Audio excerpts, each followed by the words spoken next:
Muri Mugamba Coffee twabazana imashini za original mvaburayi zigezweho zitunganya ikawa zije zerekejwe na accessoires zazo nka coffee grinder, blender n'ibindi byose bikenerwa mu gutunganya ikawa, kandi ku giciro utasanga handi. Wafite igitekerezo cyo gufungura coffee shop ari ukaba nta bikoresho ufite bihagije, humura ntugire impungenge rwose. Mugamba Coffee ducuruza kandi tunakodesha imashini zikora ikawa. Twabashyiraho kandi uburyo bwo kwishyura mu byiciro, ushobora kandi kwishyura gake gake. Dufasha kandi afite iminsi mikuru n'ibirori gukodesha imashini zikora ikawa. Muri Mugamba Coffee kandi ikawa turitunganya coffee grading, tukayikaranga coffee roasting, tukayibageza ifite umwimerere wayo n'uburyohe buhebuje. Ukunda ikawa, cappuccino, cafe latte, espresso dusanga ku Muhima ahazwe no kuri Yamaha iruhande rwa station Merez. Turaguha ikawa yo kunywa ndetse no gutahana kandi ku giciro cyiza utasanga handi. Murakaza neza muri Mugamba Coffee. Reka tubasuhuze inshuti bakunzi ba Umoja Media, ningiye mbonye intwara y'ubasuhuza. Uyu mwanya mwamenyereye uyu munsi mu binyamakuru. Ikiganiro cy'uyu munsi rero turagihera ku kinyamakuru cya bwiza.com cyasohotse kuri itariki ya 2 z'ukwa 2026, aho kivuga ko Amerika yafatiye ibihano RDF n'abajenerali bayo 4. Nkuko tubikesha ikinyamakuru cya bwiza.com kiravuga ko Leta Zunze Ubumwe za Amerika kuri uyu wa mbere tariki ya 2 Werurwe 2026 zatangaje ko zafatiye ibihano igisirikare cy'u Rwanda RDF ndetse n'abasirikare bakuru 4. Ishami rya Minisiteri y'Imari ya Leta Zunze Ubumwe za Amerika rishinzwe kugenzura umutungo w'abafatirwa ibihano ryatangaje ko abayobozi 4 ba RDF bafatiwe ibihano barimo umugaba mukuru w'ingabo z'u Rwanda General Mubaraka Muganga, umugaba w'ingabo zirwanira ku butaka Major General Vincent Nyakarundi, umuyobozi wa diviziyo ya 5 y'ingabo z'u Rwanda Major General Ruki Karusisi ndetse n'umuyobozi w'ingabo zo mu mutwe udasanzwe Brigadier General Gashugi Stanislas. Amerika ishinja RDF n'abayobozi bayo gutera inkunga, guhugura ndetse no kurwana ifatanyije n'umutwe witwaje intwaro wa M23. Uwo mutwe nawo kandi ukaba nyine usanzwe yarafatiwe ibihano iwushinja guhonyora uburenganzira bwa muntu ndetse no guteza ikibazo gikomeye cy'impunzi no kuva mu byabo kw'abaturage ba Repubulika Iharanira Demokarasi ya Kongo. Ivuga kandi ko RDF yashyigikiye M23 mu gufata ibice bitandukanye byo mu burasirazuba bwa Kongo birimo imijyi ikomeye ya Goma na Bukavu ndetse n'ahantu h'ingenzi hacukurwa amabuye y'agaciro. Washington ivuga ko ibitero bya M23 yakoze bitari gushoboka hatabayeho ubufasha n'ubufatanyabikorwa bwa RDF n'abayobozi bakuru bayo. Minisitiri w'Imari wa Amerika Scott Bessent nyuma ya biriya bihano yasabye u Rwanda guhita ruvana byako kanya ingabo yavuze ko rufite muri Repubulika Iharanira Demokarasi ya Kongo. Ikinyamakuru bwiza.com kandi gikomeza kivuga ko uwo mugabo yavuze ati Perezida Trump ni perezida w'umunyamahoro kandi Minisiteri y'Imari izakoresha uburyo bwose ifite kugira ngo impande zashyize umukono ku masezerano ya Washington zubahiriza inshingano zazo.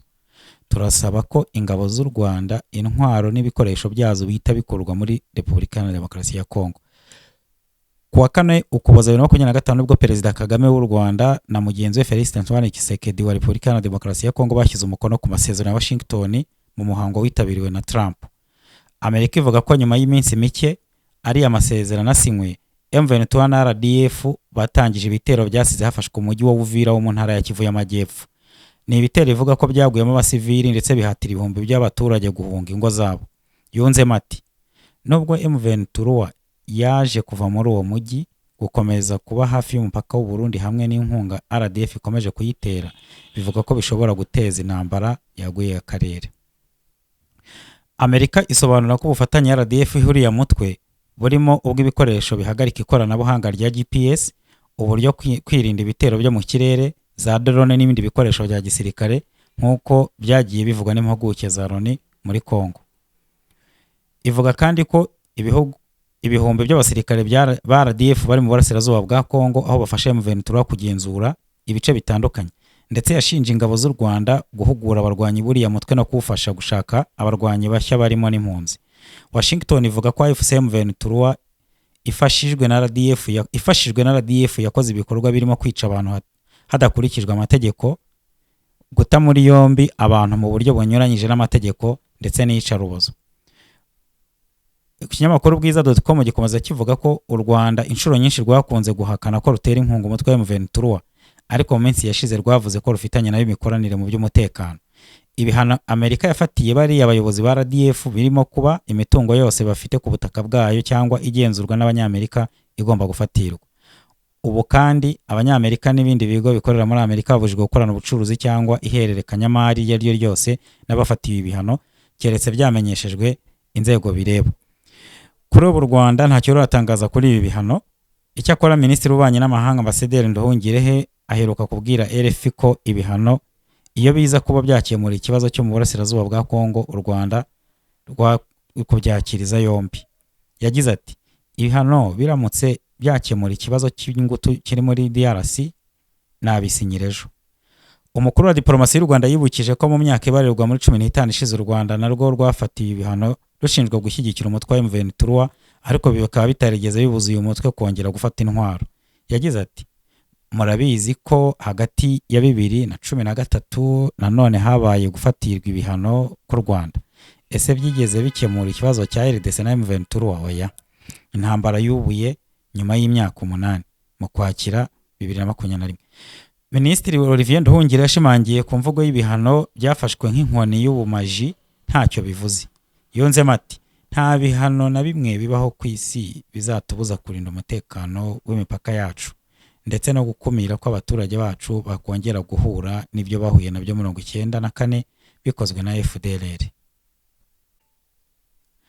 Ikiganiro uyu munsi mu binyamakuru tugikomereze ku kinyamakuru cya ukweli-times.com no mu butabera mu buryo bw'umwihariko aho Barafinda na Muchoma bajurira icyemezo kibafunga by'agateganyo. Nkuko tubikesha ikinyamakuru cya ukweli-times cyasohotse kuri tariki 3 z'ukwa 2026, abantu batandukanye barimo Barafinda Sekikubo Fred, Mazimpaka Patrick na Nizeyimana Didier wamenyerewe ku izina rya Muchoma, Japhet Nkeramihigo na Tumukunde bajuririye icyemezo cy'urukiko rw'ibanze rwa Kicukiro rwategetse ko bafungwa iminsi 30 y'agateganyo. Biteganyijwe ko urukiko rwisumbuye rwa Nyarugenge ruzaburanisha ubujurire bwabo ku wa 4 Werurwe 2026. Nkuko tubikesha ikinyamakuru cya ukweli-times, ubushinjacyaha bugaragaza ko mu bihe bitandukanye Barafinda Sekikubo Fred afatanyije na Mazimpaka Patrick Nkeramihigo Japhet bahuje umugambi wo kujya bakorana ibiganiro bakabinyuza ku miyoboro ya YouTube bagamije gutangaza amakuru y'ibihuha, kwangisha rubanda ubutegetsi buriho, bagatizwa umurindi n'abatera nkunga bo hanze bamwe kandi bakunda ibyo bavuga muri ibyo biganiro. Aba bantu bari barumvikanye kujya bakorana ibiganiro bakanyuza ku miyoboro ya YouTube yabo yitwa Umurwa Live TV, Ndasiganwa TV na Saneza TV, ndetse bakumvikana inshingano za buri wese mu gutegura ibyo biganiro kubishyira ku miyoboro ya YouTube no kugabana inyungu zaje ziva muri ibyo biganiro. Patrick Mazimpaka yafashe inshingano zo kuba umunyamakuru uyoboye ibiganiro, Nkeramihigo Japhet yiha inshingano zo gufata amashusho cameraman no gushyira ibiganiro yafashe ku miyoboro ya YouTube, naho Barafinda Sekikubo Fred we afata inshingano zo kuba umutumirwa muri buri kiganiro akajya asubiza ku ngingo zitandukanye babaga bateguriye hamwe. Mu biganiro bitandukanye Barafinda Sekikubo Fred yagiranye na Patrick Mazimpaka Elias Karabo K'Imana cyafatiwe amashusho na Nkeramihigo Japhet, hari aho Barafinda yumvikana agira ati muri make Amerika ikungahaye ku madolari, Kongo ikungahaye ku mabuye y'agaciro n'ibindi, u Rwanda rukungahaye ku bwicanyi. Iki kiganiro kimaze gukorwa cyashyizwe ku miyoboro ya YouTube nyuma yo gushyirwaho abantu batandukanye bagiye bagisakaza ku mbuga nkoranyambaga kubera amagambo mabasebye u Rwanda yari yagivugiwemo. Nizeyimana Didier Elias Muchoma niwe utunze imiyoboro ya YouTube itatariyo Saneza TV, Sana TV Show na Muchoma Sana. Nyuma yo kuyifungura yashatse witwa Tumukunde Juma Elias Fitboy amuha akazi ko kujya akora ibiganiro bishyirwa kuri yo. Bivugwa ko Muchoma ari we ushaka abantu batandukanye bakoreshwa ibiganiro bakumvikana ingingo baganirizwaho akabaha amafaranga, yamara kubishyura akabahuza na Tumukunde Juma akaba ari we ubakoresha ibiganiro akanabishyira kuri YouTube ya Muchoma. Tumukunde Juma yakoresheje ibiganiro bitandukanye Barafinda Sekikubo Fred byavugiwemo amagambo arimo nasebya igihugu. Iperereza rirakomeje ngo harebwa andi magambo agize ibyaha Barafinda Sekikubo Fred yaba yarakoranye na bagenzi be cyangwa n'abandi bantu bifashishije imbuga nkoranyambaga. Urukiko rwagaragaje ko rwasanze hari impamvu zikomeye zituma abakurikiranwe ibyo byaha kandi ko hari impamvu zikomeye zituma abakurikiranwa bagomba kuba bagumye mu rukiko bafunze iminsi 30 y'agateganyo. Nyuma y'icyo cyemezo cyo kwa 25 Gashyantare 2026 abaregwa bahise bajurira urukiko basaba ko barekurwa bakaburana bari hanze.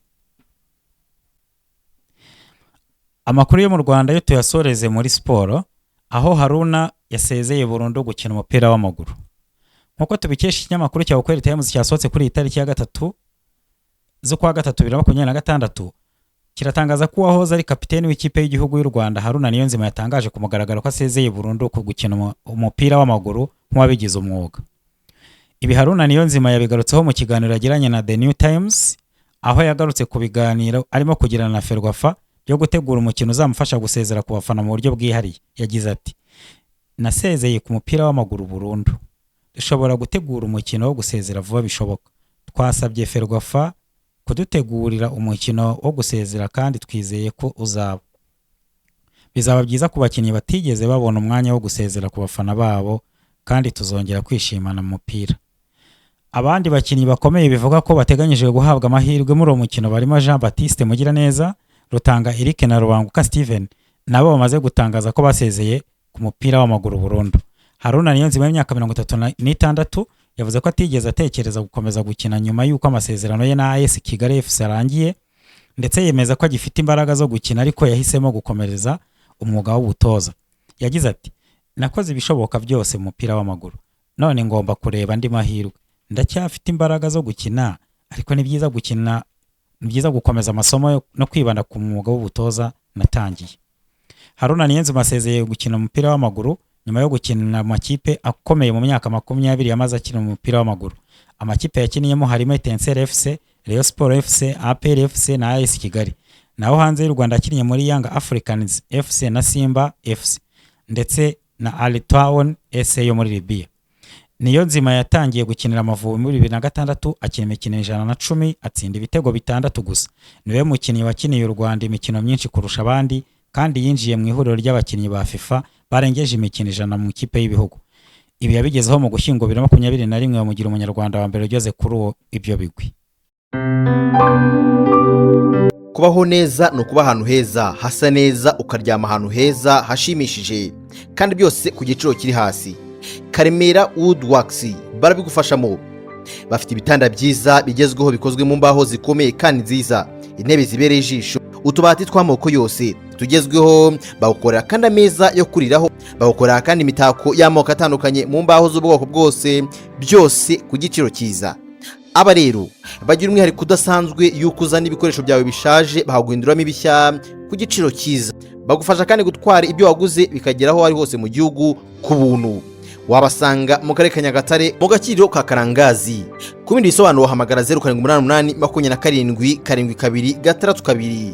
Kandi wifuza kumenya ibidasanzwe ku giti, gutera ibiti, akamaro k'igiti, byose ni muri Karemera Woodworks ugasobanukirwa. Ntibikiri ngombwa kutumiza ibicuruzwa hanze za Malaysia, Turkiya, kutugurira no guteza imbere iby'iwacu, tugakunda iby'iwacu, made in Rwanda.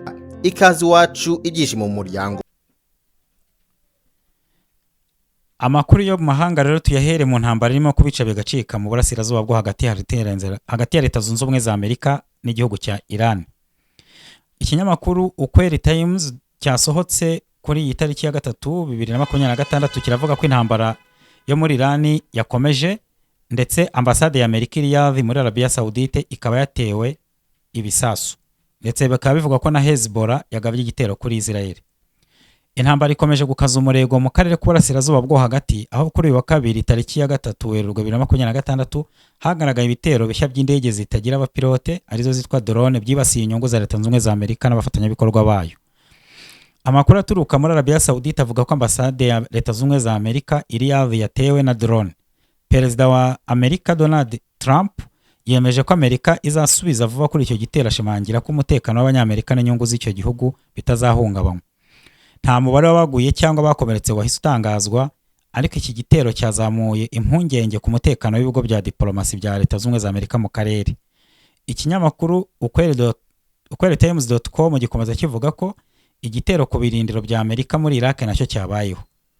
Muri icyo gihe kandi igitero cya drone cyabwagabwe ku kigo cya gisirikare cya Leta Zunze Ubumwe za Amerika giherereye hafi y'ikibuga cy'indege cya Erbil mu majyaruguru ya Iraq. Erbil ni umurwa mukuru w'akarere ka Kurdistan muri Iraq, aho Amerika ifite ibirindiro bikomeye bya gisirikare. Hagati aho ngaho Hezbollah nayo ikaba yatangaje ko yagabye ibitero muri Israel. Mu itangazo yasohoye, umutwe wa Hezbollah watangaje ko saa 12:02 za mu gitondo kuri uyu wa kabiri wagabye ibitero by'indege ku kigo cya gisirikare cya Meron giherereye mu majyaruguru ya Israel. Hezbollah yavuze ko icyo gitero cyibasiye ikigo gishinzwe igenzura no kuyobora ibikorwa by'ingabo zirwanira mu kirere cya Israel giherereye mu majyaruguru ya Palestine mu gace kigaruwe na Israel. Ikinyamakuru Kweli.com gikomeza kivuga ko uwo mutwe uvuga ko wangije imwe muri radari z'icyo gihugu ndetse n'inyubako ikoreshwa nk'icyicaro cy'ubuyobozi bw'ibikorwa bya gisirikare. Ku ruhande rwa Israel nta tangazo rirambuye rero ryasohoka ku byangiritse cyangwa ku ngaruka z'icyo gitero. Ibi bitero bishya bibaye mu gihe umwuka mubi hagati ya Iran na Leta Zunze Ubumwe za Amerika ukomeje gufata indi ntera. Abasesenguzi bakaba bavuga ko niba Amerika isubije nk'uko byatangajwe bishobora kurushaho gukaza intambara mu karere bikagira ingaruka ku bihugu byinshi by'uburasirazuba bwo hagati ndetse n'ibindi byose byo ku isi. Kugeza ubu amahanga akomeje guhamagarira impande zose kwirinda gukomeza kuzamura ubushyamirane, hagashyirwa imbere ibiganiro n'ubuhuza mu rwego rwo kwirinda ko iyi ntambara yakwangiza byinshi ndetse ikibasira akarere kose. Amakuru yo mu mahanga tuyakomereze n'ubundi muri Iran, aho bitangazwa ko umugore wa Ali Khamenei wari umuyobozi w'ikirenga wa Iran yishwe. Ikinyamakuru Kweli.com cyasohotse uyu munsi kiragira kiti umugore wa Ali Khamenei wari umuyobozi w'ikirenga wa Iran yapfuye azize ibikomere yatewe n'ibisasu byarashwe mu gitero cyapfiriyemo umugabo we. Mu ijoro ryo kuwa kabiri Werurwe 2026 nibwo televiziyo ya Iran yatangaje amakuru y'urupfu rw'umugore wa Ali Khamenei. Iyi televiziyo yavuze ko Mansour Hojasti wari ufite imyaka 78 yakomerekejwe bikomeye n'ibitero Amerika na Israel bagabye ku rugo rwe kuwa 28 Gashyantare 2026 bigahitana umugabo we. Mansour Hojasti yahise ajya muri koma kugeza yitabye Imana. Intambara ihanganishije Amerika na Iran yatangiye mu mpera z'icyumweru gishize ndetse yatangiye gukwira mu bindi bihugu byo mu burasirazuba bwo hagati. Iran ivuga ko bikorana na Leta Zunze Ubumwe za Amerika. Uyu mugore wa Ali Khamenei bari barashyingiranywe mu 1964. Aya makuru reka tuyasoreze ku nkuru iteye amatsiko cyane, ariko ikaba ari n'inkuru mbi ku bandi kabana nziza ku bandi, aho ikinyamakuru BBC cyasohotse kuri uyu munsi cyerekana neza uburyo umuyobozi w'ikirenga wa Iran Ayatollah Khamenei igitero cyo kumwica cyateguwe na Israel na Amerika kikaba mu gitondo aho kuba nijoro. Ikinyamakuru BBC.com dukesha iyi nkuru cyasohotse kuwa kabiri itariki 2/3/2026 kikaba kivuga ko igitero cyahitanye umutegetsi w'ikirenga wa Iran Ayatollah Ali Khamenei ntago cyagabwe hagati mu ijoro nkuko benshi bashobora kubyitega, ahubwo hagati mu gitondo nibwo cyagabwe. Ibyo no kubera ko Amerika na Israel banzuye ko gukoresha ku makuru akomeye y'ubutasi yabagezaho amasaha make mbere. Bari bamaze amezi menshi bashaka kumenya igihe nyacyo abategetsi bakuru ba Iran baterana maze bamenya ko Khamenei yaragiye kuba ari mu nyubako iri hagati mu mujyi wa Tehran kuwa gatandatu mu gitondo. Bari bafite intasi iraho, abandi basirikare bakuru n'abakuriye ubutasi bari bahuriye muri uwo mwanya umwe. Ni nyuma y'amezi menshi Amerika na Israel bakurikirana ingendo zuriya mutegetsi ndetse bashaka kumwivugana. Uburyo nyabwo bakoresheje nibanga, nubwo Perezida Donald Trump wa Leta Zunze Ubumwe za Amerika aherutse kubukomazaho yagize ati ntiyashoboye kwihisha ubutasi bwacu na systeme zigezweho zo gukurikirana umuntu. Ubwo buryo bushobora kuba ari ubukoresha umuntu, ari uburyo abantu bakoresha batanga amakuru, ariko birashoboka cyane ko ari ubwifashishwa n'ubuhanga bugezweho. Mu ntambara yamaze iminsi 12 muri Kanama mwaka ushize, Israel yakurikiranye abahanga muri siyansi n'abategetsi ba Iran bakoraga ku mushinga w'ingufu za nucleaire imbere yo kubica barashweho ibisasu. Bivuga ko Israel yakoresheje kwinjira imirongo ya telefone n'imikoreshereze yabo ya telefone ngendanwa ngo bamenye ingendo naho abo bahinga babaga baherereye. Ibyo rimwe na rimwe biba birimo gukurikirana abarinzi cyangwa bodyguard baba ahantu hashakishwa. Nyuma y'igihe ibi bishobora kubaka icyo bita uruhurirane rw'ubuzima rutuma babasha kugena no kumenya ibikorwa n'ibihe by'intege nke byabo bahiga naho baba baherereye. Iran yari izi neza ko umutegetsi wayo w'ikirenga ari mu mboni z'abanzi, kandi ko kunanirwa kumurinda no guca icyuho intasi zakuramo amakuru arambuye kuri we byari akaga gakomeye. Abamurinda bari kuba kandi bashobore kuba batarashoboye kuba barabonaga ko icyo gitero cyo kumanywa cyari bushoboke. Aho rero nkuko bivugwa muri The New York Times, amakuru y'ubutasi yavuye muri CIA ahabwa Israel kugira ngo izabashe kuyakoreraho ibyo bitero. Ibimenyetso byerekana ko hari ukugabana akazi, Israel ikibanda mu gutera ikarasa ahari abategetsi ba Iran na Amerika yikarasa hari abakuru b'ingabo. Mu bikomeye ubutasi bwahererekanyije mbere amakuru ahagije mu ngendo za Ayatollah Khamenei n'abandi bategetsi kugira ngo baze kubahitana.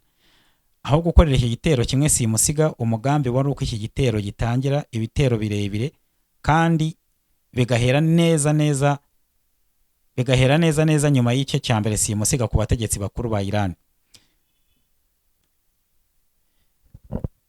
Nkuko tubikesha ino nkuru iri kuri BBC, baravuga ko bishobora gufata igihe kigera ku masaha 2 ngo indege z'intambara za Israel zibe zigeze mu kirere cya Iran, ariko ntago bizwi neza intera zarasiyeho biriya bisasu byashwanyaguje aho Ayatollah yarari. Ubwo umwanzuro wafatwaga, indege za Israel bivugwa ko zakoresheje bombe 30 mu kurasa aho hantu Ayatollah Khamenei yarari ku isaha ya saa 3 za mu gitondo n'iminota 40, no kuvuga ngo zari isaha za saa 1 n'iminota 40 z'Igitega n'i Kigali. Ibi bisasu byose bishobora kuba byaratewe nk'uko byakekwa ko Khamenei yarari muri iriya nyubako, ubwo bwihisho bukaba bwarashwanyagujwe. Ibisasu byinshi bishobora kuba byari bikenewe kugira ngo biriturire hasi iyo nzu, bishoboka ko muri izo nyubako kugira ngo bigere kuwo byari bigambiriye. Ahandi hantu harashwe muri Teherani harimo ibiro bya perezidansi, hakaba n'ahandi hantu hatandukanye. Ni kuri iyo nkuru y'urupfu rw'uyu musaza wo muri Iran dushorejeho ikiganiro cy'uyu munsi. Njyewe ukibagejejweho ni Mbonyintwari Ayubu, nkambasaba gukomeza gukora subscribe, share na like kugira ngo Umoja ikomeze gutera imbere. Murakoze cyane.